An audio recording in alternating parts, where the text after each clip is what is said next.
ਆਸਾ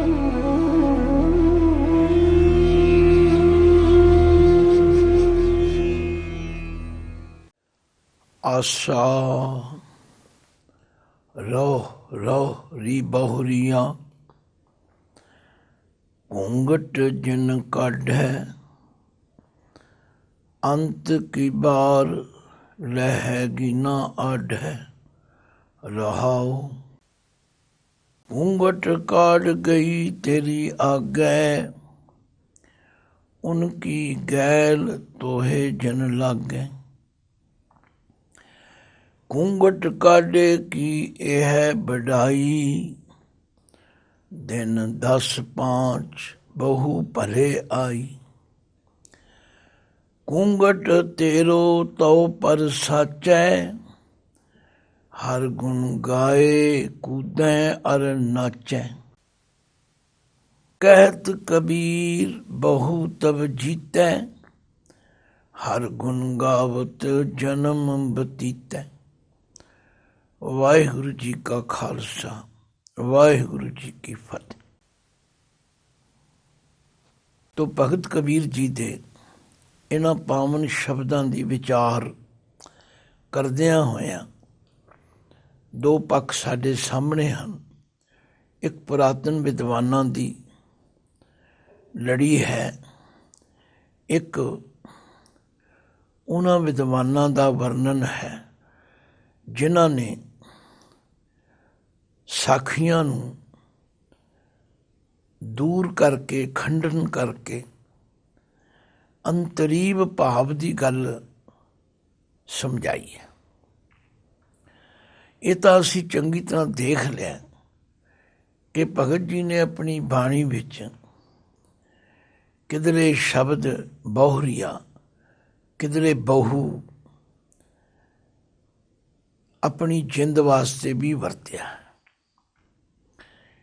ਇਹ ਠੀਕ ਹੈ ਕਿ ਜਿਹੜੀਆਂ ਗੱਲਾਂ ਸਾਡੇ ਕੰਨਾਂ ਨੂੰ ਸੁਣ ਕੇ ਚੰਗੀਆਂ ਲੱਗਦੀਆਂ ਨੇ ਅਸੀਂ ਉਹਨਾਂ ਨੂੰ ਚੰਗੀਆਂ ਸਮਝ ਲੈਂਦੇ, ਪਰ ਜਦੋਂ ਅਸੀਂ ਅੰਤਰੀ ਭਾਵ ਨਾਲ ਜੁੜਦੇ ਹਾਂ ਤਾਂ ਸੋਚ ਬਦਲਣੀ ਸ਼ੁਰੂ ਹੋ ਜਾਂਦੀ। ਖਾਸ ਕਰਕੇ ਜਿਹੜਾ ਸ਼ਬਦ ਅਸੀਂ ਪਹਿਲੀ ਕਰੂਪ ਕੁਜਾਤ ਕੁਲੱਖਣੀ ਸਹੁਰੇ ਪਈਏ ਬੁਰੀ ਅਬ ਕੀ ਸਰੂਪ ਸੁਜਾਨ ਸੁਲੱਖਣੀ ਸਹਿਜੇ ਉਦਰ ਧਰੀ, ਇਹਦੇ ਵਾਸਤੇ ਸਾਨੂੰ ਭਗਤ ਕਬੀਰ ਜੀ ਦੇ 2 ਵਿਆਹ ਵੀ ਦੱਸਣੇ ਪਏ। ਤੇ ਪਹਿਲੀ ਦਾ ਸੁਭਾਅ ਇਹੋ ਜਿਹਾ ਤੇ ਦੂਜੀ ਦਾ ਇਹੋ ਜਿਹਾ। ਪਰ ਕੁਝ ਸਿਆਣੇ ਟੀਕਾਕਾਰਾਂ ਨੇ ਉਹ ਗੱਲ ਵੀ ਲਿਖ ਦਿੱਤੀ ਤੇ ਨਾਲ ਦੂਜੇ ਅਰਥ ਵੀ ਲਿਖਤੇ, ਤੀਜੇ ਵੀ ਲਿਖ ਦਿੱਤੇ। ਤੋ ਇਸ ਤਰ੍ਹਾਂ ਪਹਿਲੇ ਦੂਜੇ ਤੀਜੇ ਅਰਥਾਂ ਕਰਨ ਨਾਲ ਮਿਹਨਤ ਵੀ ਜ਼ਿਆਦਾ ਹੋਈ ਤੇ ਅੰਤਰੀਵ ਭਾਵ ਸਮਝਣ ਲਈ ਫਿਰ ਸਾਨੂੰ ਉੱਥੇ ਆਉਣਾ ਪਿਆ।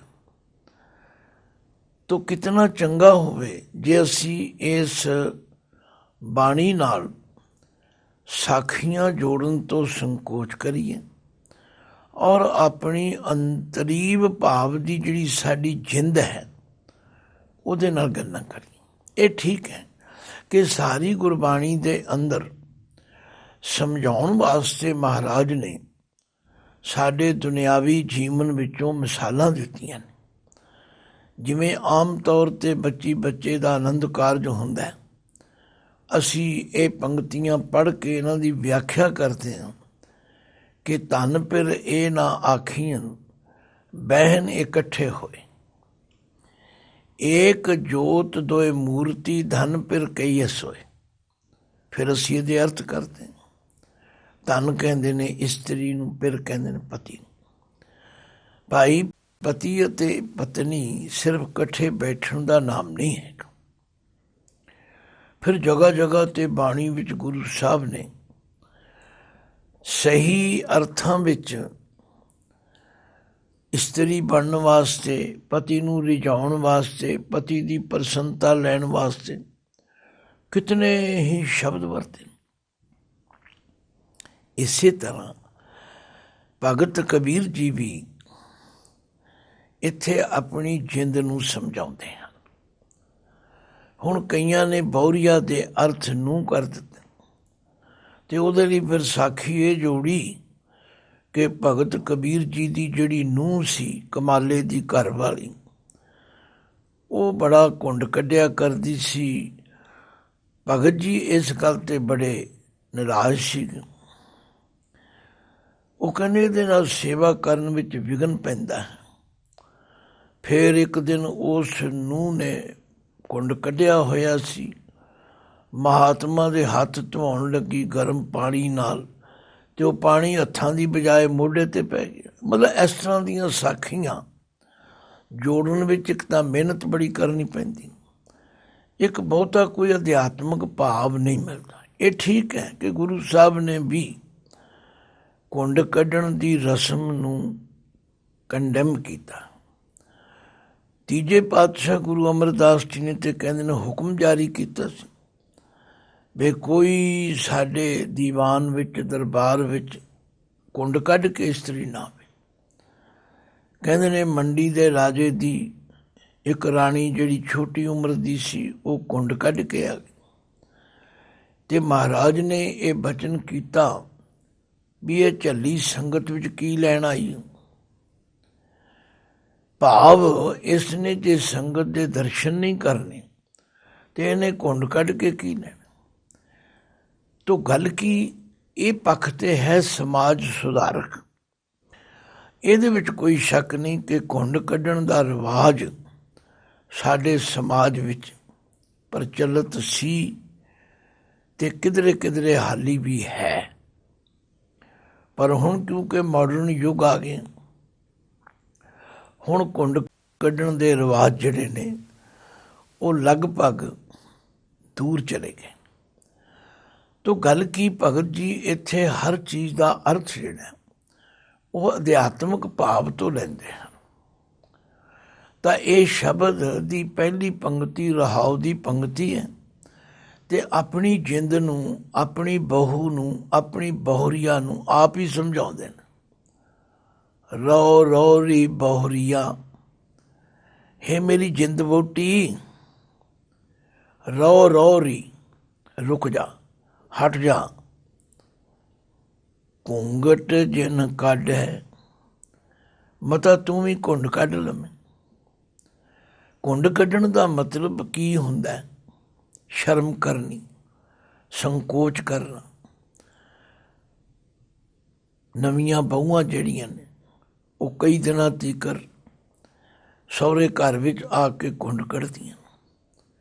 ਭਾਈ ਇਹ ਜਿਹੜਾ ਸਾਡਾ ਲੌਕਿਕ ਜੀਵਨ ਹੈ, ਇਹਦੇ ਵਿੱਚ ਜੇ ਅਸੀਂ ਚੰਗੇ ਕੰਮਾਂ ਤੋਂ ਘੁੰਡ ਕੱਢ ਲਵਾਂਗੇ, ਜੇ ਮੈਂ ਇਹਦੀ ਮਿਸਾਲ ਦੇਣ ਲੱਗਾ ਤੇ ਤੁਸੀਂ ਫਿਰ ਹੈਰਾਨ ਵੀ ਹੋਵੋਗੇ।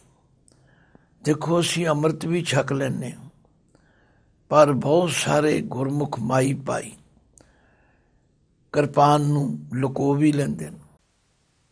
ਸੱਚਮੁੱਚ ਇਸੇ ਤਰ੍ਹਾਂ ਅਸੀਂ ਗੁਰੂ ਦੀ ਦਿੱਤੀ ਹੋਈ ਨਿਸ਼ਾਨੀ ਨੂੰ ਲੁਕਾਉਣ ਦਾ ਯਤਨ ਕਰਦੇ। ਮੈਂ ਕਹਿੰਦਾ ਪਿਆਰਿਓ, ਜੇ ਅੰਮ੍ਰਿਤਧਾਰੀ ਹੋ ਗਏ ਹੋ, ਜਿਵੇਂ ਇੱਕ ਸੁਹਾਗਣ ਇਸਤਰੀ ਆਪਣਾ ਸੁਹਾਗ ਹਾਰ ਸ਼ਿੰਗਾਰ ਲੁਕਾਉਂਦੀ ਨਹੀਂ, ਤੁਸੀਂ ਵੀ ਮਤ ਲੁਕਾਓ। ਪਤਾ ਲੱਗੇ ਲੋਕਾਂ ਨੂੰ ਕਿ ਇਹ ਅੰਮ੍ਰਿਤਧਾਰੀ ਹੈ, ਇਹ ਗੁਰੂ ਕਾ ਸਿੰਘ ਸਿੰਘਣੀ ਹੈ। ਤੋ ਭਗਤ ਕਬੀਰ ਜੀ ਨੇ ਵੀ ਇਸੇ ਤਰ੍ਹਾਂ ਆਪਣੀ ਜਿੰਦ ਨੂੰ ਸਮਝਾਇਆ, ਹੇ ਮੇਰੀ ਇਹ ਜਿੰਦ ਵਹੁਟੀਏ, ਇਹ ਜਿਹੜਾ ਤੂੰ ਪਰਮਾਤਮਾ ਵਾਲੇ ਪਾਸਿਓਂ ਘੂੰਘਟ ਕੱਢਿਆ ਹੋਇਆ ਨਾ, ਜਿਹੜਾ ਤੂੰ ਸੰਕੋਚ ਕੀਤਾ ਹੋਇਆ, ਇਹ ਨਾ ਕਰ। ਤੋ ਭਗਤ ਕਬੀਰ ਜੀ ਵੀ ਕਹਿ ਰਹੇ ਨੇ, ਹੇ ਮੇਰੀ ਜਿੰਦ ਵਹੁਟੀਏ, ਮਤਾ ਤੂੰ ਵੀ ਲੋਕਾਂ ਵਾਂਗੂ ਘੂੰਘਟ ਕੱਢ ਲਵੇਂ, ਲੋਕਾਂ ਵਾਂਗੂ ਤੂੰ ਸੰਕੋਚ ਕਰੇ। ਪਰਮਾਤਮਾ ਦਾ ਸਿਮਰਨ ਕਰਨ ਵੱਲੋਂ, ਸੇਵਾ ਕਰਨ ਵੱਲੋਂ ਰੋ ਰੋਰੀ ਬਹੁਰੀਆ। ਹੁਣ ਜਦੋਂ ਤੁਸੀਂ 1 2 3 ਵਾਰੀ ਇਸ ਨੂੰ ਪੜ੍ਹੋਗੇ, ਵਿਚਾਰ ਕੇ ਪੜ੍ਹੋਗੇ, ਫਿਰ ਤੁਹਾਨੂੰ ਇਹ ਗੱਲ ਆਪਣੀ ਜਿੰਦ ਨੂੰ ਸਮਝਾਉਣੀ ਸੌਖੀ ਹੋ ਜਾਏਗੀ। ਸੱਚਮੁੱਚ ਬਹੁਤ ਸਾਰੇ ਲੋਕ ਲੋਕਾਂ ਤੋਂ ਡਰਦੇ ਕਈ ਕੰਮ ਕਰਨ ਤੋਂ ਝਿਜਕਦੇ ਨੇ। ਲੋਕ ਕੀ ਕਹਿਣਗੇ? ਤੋ ਭਗਤ ਜੀ ਕਹਿੰਦੇ ਨੇ ਜਿਹੜਾ ਪਰਮਾਤਮਾ ਦੇ ਸਿਮਰਨ ਕਰਨ, ਸਤਸੰਗ ਕਰਨ ਵੱਲੋਂ ਸੰਕੋਚ ਕਰਨਾ, ਇਹ ਮਾਨੋ ਘੂੰਘਟ ਕੱਢਣਾ। ਰਹੋ ਰਹੋ ਰੀ ਬਹੁਰੀਆ, ਹੈ ਮੇਰੀਏ ਜਿੰਦੇ ਰਹੋ, ਬਸ ਕਰ, ਠਹਿਰ ਜਾ, ਰੁਕ ਜਾ। ਘੂੰਘਟ ਜਿਨ ਕੱਢੇ, ਕਿਤੇ ਤੂੰ ਵੀ ਲੋਕਾਂ ਵਾਂਗੂ ਲੋਕ ਦਿਖਾਵਾ ਕਰੇ ਜਾਂ ਇਸ ਤਰ੍ਹਾਂ ਪਰਮਾਤਮਾ ਦੇ ਸਿਮਰਨ ਕਰਨ ਵਾਲੇ ਪਾਸੋਂ ਡਰਦੀ ਨਹੀਂ। ਕਿਉਂਕਿ ਆਮ ਤੌਰ 'ਤੇ ਦੇਖਣ ਵਿੱਚ ਆਉਂਦਾ ਹੈ ਕਿ ਲੋਕ ਲੋਕਾਂ ਤੋਂ ਡਰਦੇ, ਪਰ ਸਾਡੇ ਗੁਰੂ ਨੇ ਤੇ ਕਿਹਾ, ਜੋ ਤੋ ਪ੍ਰੇਮ ਖੇਲਣ ਕਾ ਚਾਓ, ਸਿਰ ਧਰ ਤਲੀ ਗਲੀ ਮੇਰੀ ਆਓ।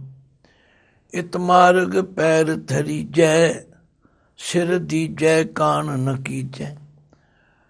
ਰੋ ਰੋ ਰੀ ਬਹੁਰੀਆ, ਮੈਂ ਆਪਣੀ ਜਿੰਦ ਨੂੰ ਸਮਝਾਵਾਂ, ਤੁਸੀਂ ਆਪਣੀ ਜਿੰਦ ਨੂੰ ਸਮਝਾਓ। ਘੂੰਘਟ ਜਿਨ ਕੱਢੇ, ਮਤਾ ਤੂੰ ਵੀ ਲੋਕਾਂ ਵਾਂਗੂ ਸੇਵਾ ਕਰਨ ਤੋਂ ਸੰਕੋਚ ਕਰੇ, ਸਿਮਰਨ ਕਰਨ ਤੋਂ ਸੰਕੋਚ ਕਰੇ, ਬਾਣੀ ਪੜ੍ਹਨ ਤੋਂ ਸੰਕੋਚ ਕਰੇ। ਲੋਕੀ ਕੀ ਆਖਣਗੇ? ਅੰਤ ਕੀ ਬਾਰ ਲਹੇਗੀ ਨਾ ਅੱਡ। ਯਾਦ ਰੱਖ, ਅਖੀਰ ਵਿੱਚ ਇਸ ਘੂੰਘਟ ਕੱਢੇ ਦਾ, ਇਸ ਸੰਕੋਚ ਕੀਤੇ ਦਾ ਤੈਨੂੰ ਕੋਈ ਮੁੱਲ ਨਹੀਂ ਮਿਲਣਾ, ਅੱਧੀ ਕੌਡੀ ਵੀ ਮੁੱਲ ਨਹੀਂ ਮਿਲਣਾ,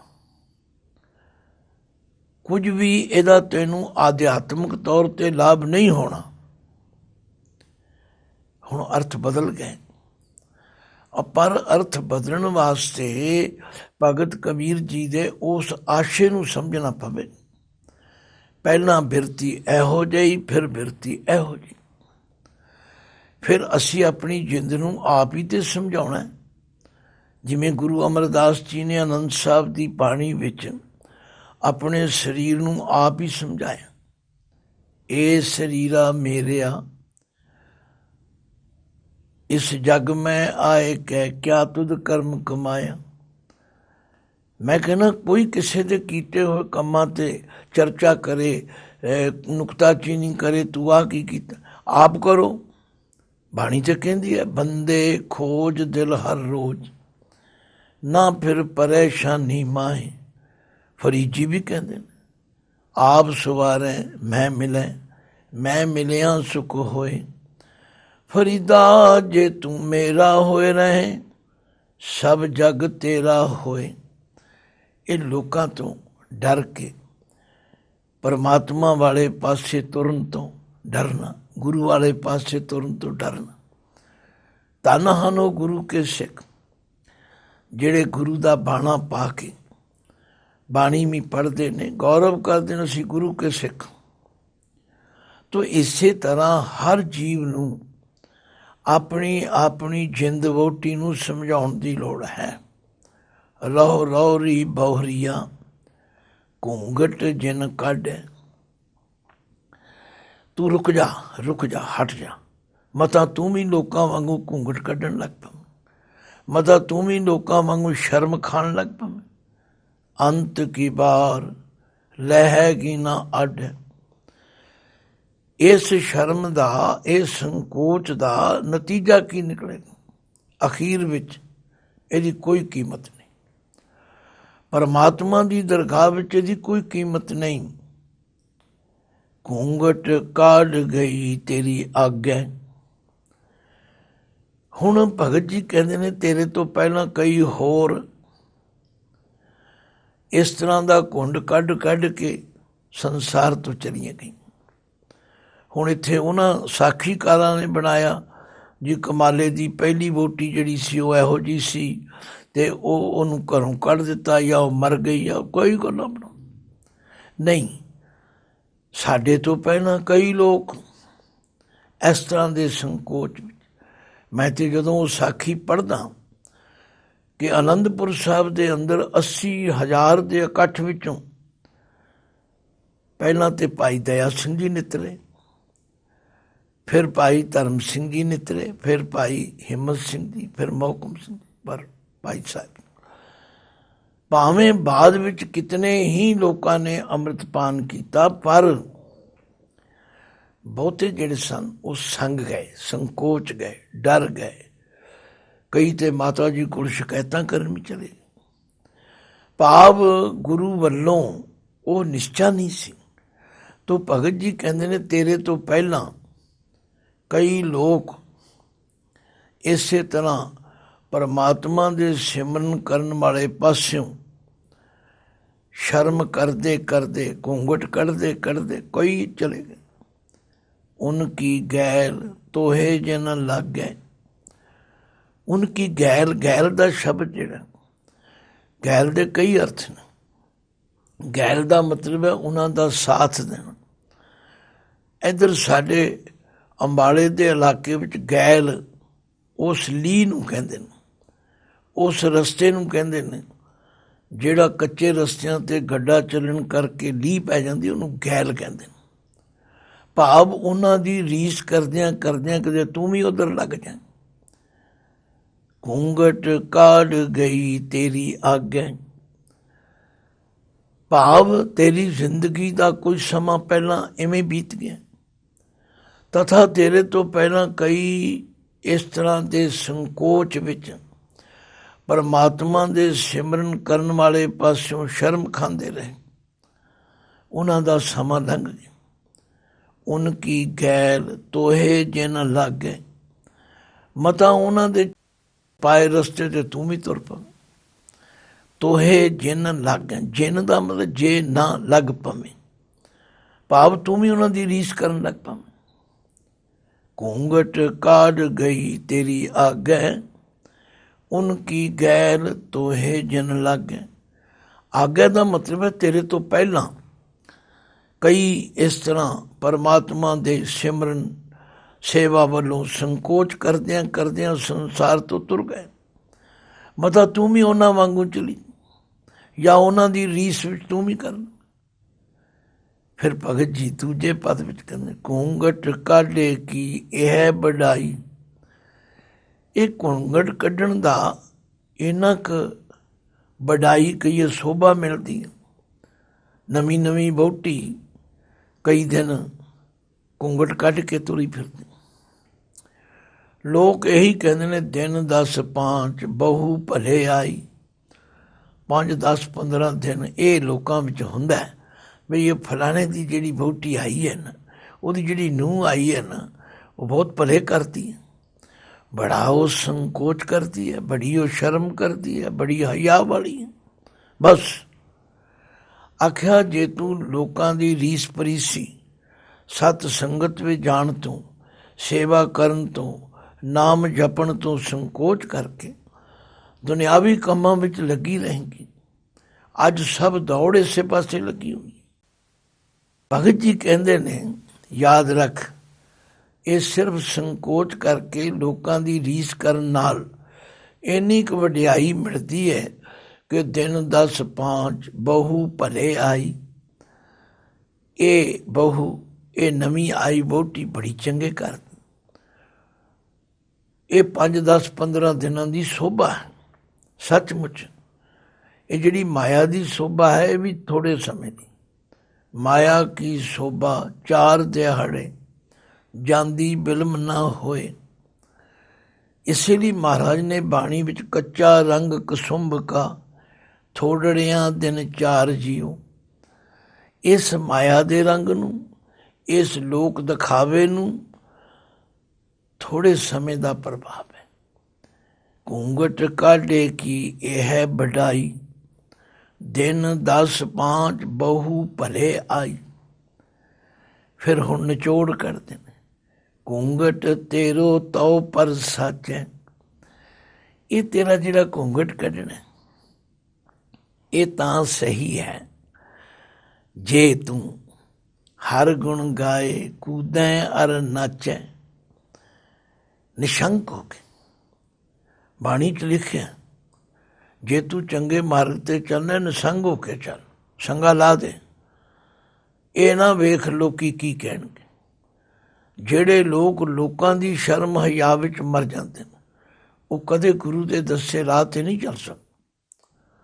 ਅਤੇ ਗੁਰੂ ਰਾਮਦਾਸ ਜੀ ਕਹਿੰਦੇ ਨੇ ਗੱਲ ਉਦਣ ਬਣਨੀ ਹੈ, ਗੁਰਸਿੱਖ ਮੀਤ ਚਲੋ ਗੁਰ ਚਾਲੀ। ਜੋ ਗੁਰ ਕਹਿ ਸੋਈ ਪਲ ਮਾਨੋ। हर हर कथा निराली, आख्या घूंघट तेरो तौ पर सच है।